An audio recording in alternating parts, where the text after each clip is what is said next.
আশা করি সবাই ভালো আছো। তো রুই মাছ রান্না করেছি, সেটা তোমাদের সাথে এখন শেয়ার করতে এলাম। তো রুই মাছ রান্না করার জন্য প্রথমে তেল গরম করে মাছ দিয়ে দিলাম ভাজা করার জন্য। খুব অসুস্থ আজকে 3 দিন যাবৎ, জ্বর ঠান্ডা, তেমনভাবে কোনো খাবার খেতে পারছি না, তো মুখে স্বাদ নেই। তো এই জন্য মাছ ভুনা করছি, দেখি যদি একটু খেতে পারি। হঠাৎ ঝাল ঝাল করে মাছ ভুনা খেতে মন যাচ্ছে, তো এই জন্য অল্প করে নিয়ে নিলাম, কারণ রান্না করা বাসায় যা খাবার আছে ওগুলো কিছুই মুখে স্বাদ লাগছে না। তো এই জন্য দেখি এটা খেতে পারি কিনা, মন যাচ্ছে। তো মাছ ভাজা করলাম, ভাজা করে বাটিতে তুলে নিয়েছি।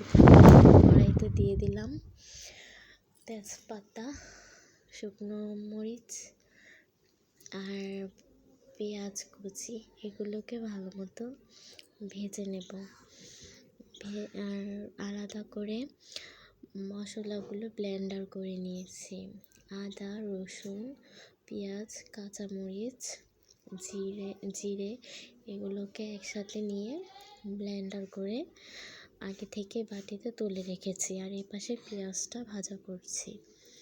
অসুস্থ শরীরে রান্না করছি, তো তাই অতটা গুছিয়ে কিছু করতে পারছি না, তারপরও যতটুকু পেরেছি। তো ভাজা পেঁয়াজটার উপরে ওই ব্লেন্ডার করা মশলাগুলো দিয়ে দিলাম। এখানে আদা, রসুন, পেঁয়াজ, তারপরে জিরা, ধনে ফাঁকি আর টক দই, একটু পেস্তা বাদাম বাটা, সব কিছু এখানে একসাথে দেওয়া আছে। তো এগুলোকে ভালো মতো কষিয়ে নেব। তো পরিমাণ মতো হলুদ দিয়ে দিলাম, আর স্বাদ মতো লবণ দিয়ে দেব।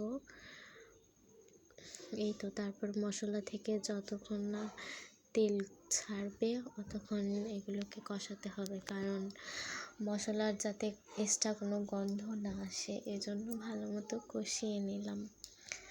তারপরে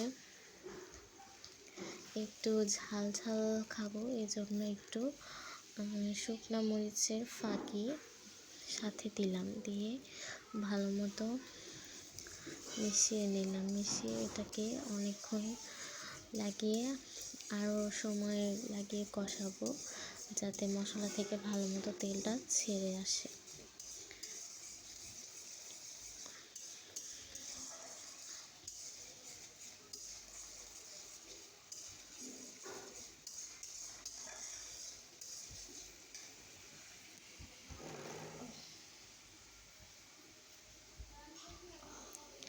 এখন দিয়ে দেব কেটে রাখা টমেটোগুলোকে দিয়েও এটাকে ভালো মতো কষিয়ে নেব আর কিছুক্ষণ।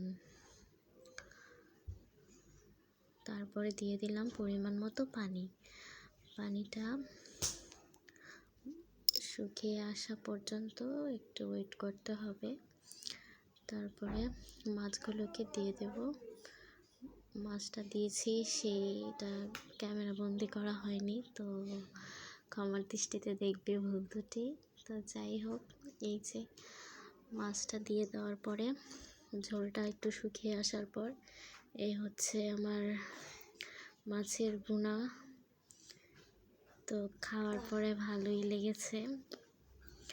জ্বরের মুখে ঝাল টক মিষ্টি সব মিলিয়ে একটা অসাধারণ খাবার। তো এই তো বাটিতে তুলে নিলাম।